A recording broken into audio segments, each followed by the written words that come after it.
Reverend Clegg?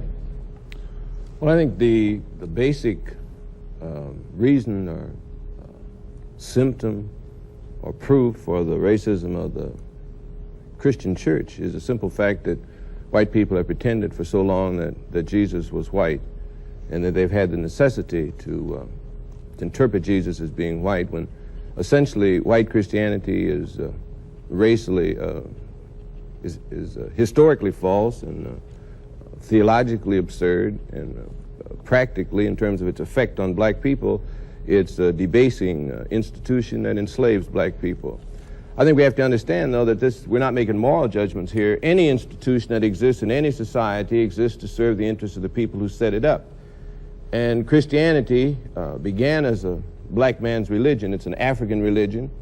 We have to remember that Israel went into Egypt with 70 people, and after approximately 750 years came out with over 2 million people, and hordes of other slaves who came out and became also part of the emerging new nation of Israel.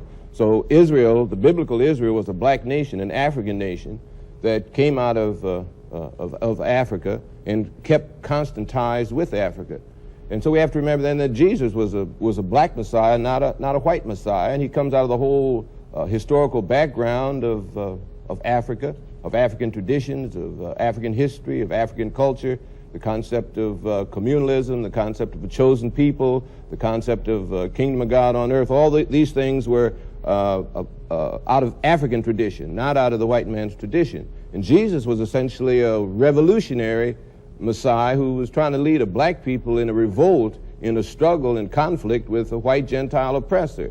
So the whole church has to be viewed from the point of view of the white oppressor. The white oppressor has one kind of Christianity, has one kind of church. The black church has to become independent and go back to the historic African roots of Christianity, because the slave church that the white man set up for black people tends to continue the enslavement of black people. So the black church has to become again a revolutionary instrument in the hands of black people, controlled by black people, fighting as Jesus fought for the liberation of black people against white Gentile oppression.